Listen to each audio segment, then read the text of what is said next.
সুপ্রিয় দর্শক, আসসালামু আলাইকুম। আজকের ভিডিওতে আমরা নবম দশম শ্রেণীর গণিত বিষয়ের 12.2 অনুশীলনী থেকে আর গুণন পদ্ধতিতে সমাধানের 10 নং সমস্যাটি নিয়ে আলোচনা করব। এখানে দেওয়া আছে 4x + 3y = -12 এবং 2x = 5। এখানে প্রথম সমীকরণে তিনটি পদ রয়েছে।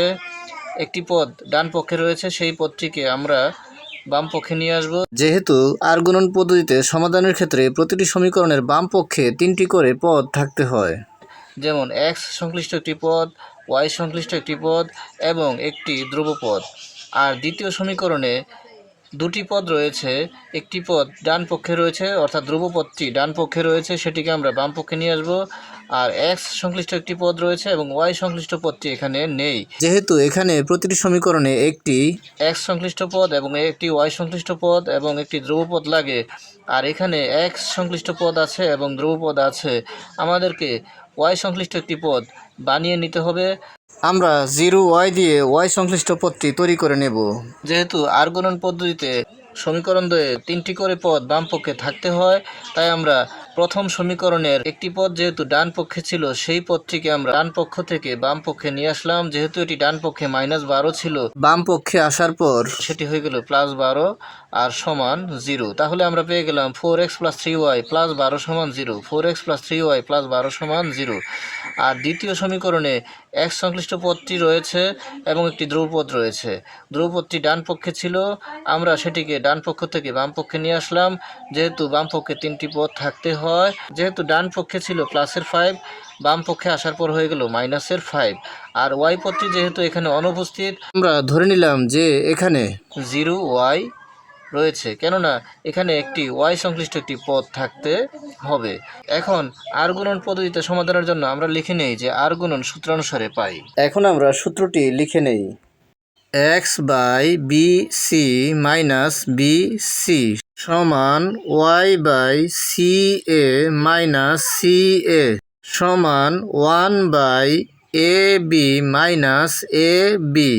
এখন সূত্রের কোন প্রতীকটি কত নং সমীকরণের তা চিহ্নিত করার জন্য সংখ্যাগুলো বসিয়ে নেই। 1 2 2 1 1 2 2 1 1 2 2 1। সমীকরণ দুটিকে চিহ্নিত করে নেই যে 1 নং সমীকরণ এবং 2 নং সমীকরণ। সমীকরণ দ্বয় থেকে সূত্রের প্রতীক অনুযায়ী সহগগুলো এবং ধ্রুবপদগুলো চিহ্নিত করে নেই। এখন সূত্রের প্রতীক অনুযায়ী আমরা সমীকরণ দুটিতে চলকের সহগ এবং ধ্রুবপদগুলোকে চিহ্নিত করে নিলাম। 1 নং সমীকরণের x এর সহগ 4 হচ্ছে a1, y এর সহগ 3 হচ্ছে b1 এবং ধ্রুবপদ 12 হচ্ছে c1। 2 নং সমীকরণের x এর সহগ 2 হচ্ছে a2, y এর সহগ 0 হচ্ছে b2 এবং ধ্রুবপদ -5 হচ্ছে c2। এখন আমরা সূত্রের প্রতীক অনুযায়ী সহগগুলো এনে বসিয়ে দেই। এখানে রয়েছে x/b1 c2 আর b1 এর মান 1 নং সমীকরণের y এর সহগ 3, তাহলে এখানে b1 এর স্থলে আমরা বসাবো 3 ইন্টু c2 এর মান ইন্টু 2 নং সমীকরণের ধ্রুবপদের মান -5, তাহলে এখানে বসবে -5। এই অংশটুকু আমরা ব্র্যাকেট রেখে দেই। তারপর সূত্রের মাইনাস, তারপর b2 হচ্ছে 2 নং সমীকরণের y এর সহগ 0, তাহলে এখানে বসবে 0। b2 c1 ইন্টু c1 এর মান 12, তাহলে এখানে বসবে 12। এই অংশটুকু আমরা ব্র্যাকেটে রেখে দিলাম সমান y/c1 a2, c1 এর মান 12, তাহলে আমরা এখানে বসাবো 12 ইন্টু a2 এর মান 2 নং সমীকরণের x এর সহগ 2, তাহলে আমরা এখানে বসাবো 2। এই অংশটুকু আমরা ব্র্যাকেট রেখে দেই। তারপর সূত্রের মাইনাস। এখন c2 হচ্ছে 2 নং সমীকরণের ধ্রুবপদ -5, তাহলে আমরা এখানে বসাবো -5 ইন্টু a1 হচ্ছে 1 নং সমীকরণের x এর সহগ 4। এই অংশটুকু আমরা ব্র্যাকেট রেখে দিলাম সমান 1/a1 b2, a1 হচ্ছে 1 নং সমীকরণের x এর সহগ 4, তাহলে আমরা এখানে বসাবো x এর সহগ 4 ইন্টু b2 এর মান 2 নং সমীকরণের y এর সহগ 0, তাহলে আমরা এখানে বসাবো 0। তারপর সূত্রের মাইনাস।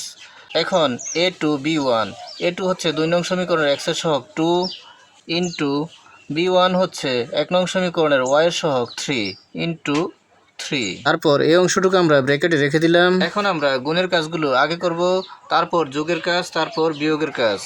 এখানে রয়েছে x/ 3 ইন্টু -5 আর 3 এর সাথে -5 গুণ করলে হবে, যেহেতু 3 প্লাসের আর 5 হচ্ছে মাইনাসের, তাহলে হবে প্লাসে মাইনাসে মাইনাস, তাহলে 3 পাঁচা 15। আমরা পাই মাইনাসের 3 পাঁচা 15। এখানে 0 এর সাথে 12 গুণ করলে 0 হবে, তাহলে আমরা এখানে পাই -0 সমান ওয়াই বাই, এখানে 12 এর সাথে 2 গুণ অবস্থায় রয়েছে, 12 দুগুণে 24, তারপর এখানে -5 এর সাথে 4 গুণ অবস্থায় রয়েছে, 4 হচ্ছে প্লাসের আর 5 হচ্ছে মাইনাসের, তাহলে প্লাসে মাইনাসে মাইনাস, 4 পাঁচা 20, মাইনাসের 20, আর সূত্রে মাইনাস, এই মাইনাসের সাথে গুণ করলে হবে মাইনাসে মাইনাসে প্লাস, তাহলে হবে প্লাস 20 সমান 1/4 এর সাথে 0 গুণ করলে হবে 4 শূন্য 0, তারপর 3 এর সাথে 2 গুণ করলে হবে 3 দুগুণে 6, আর এটি হচ্ছে প্লাসের 6। আর যেহেতু এখানে সূত্রের মাইনাস রয়েছে, প্লাসের 6 এর সাথে সূত্রের মাইনাস গুণ করলে এটি হবে -6। এখানে -15 থেকে 0 বিয়োগ অবস্থায় রয়েছে, -15 থেকে 0 বিয়োগ করলে -15ই হবে, সমান y বাই 24 এর সাথে 20 যোগ অবস্থায় রয়েছে, তাহলে হবে প্লাসের 44, যেহেতু উভয় সংখ্যাই প্লাসের, সমান এখানে হরে 0 থেকে -6 বিয়োগ অবস্থায় রয়েছে, আর 0 থেকে -6 বিয়োগ করলে আমরা পাই 1/-6। এখানে যেহেতু প্রতিটি ভগ্নাংশই একটি অপরটির সমান, আর আমরা যেহেতু এখান থেকে x এবং y এর মান নির্ণয় করব, তাহলে x এবং y সংশ্লিষ্ট ভগ্নাংশ দুটিকে 1/-6 এর সাথে তুলনা করে পাই। তাহলে আমরা লিখতে পারি x/-15 সমান 1/-6 এবং y/44 সমান 1/-6। সুতরাং আমরা লিখে দিলাম x/-15 সমান 1/-6, আবার y/44 সমান 1/-6।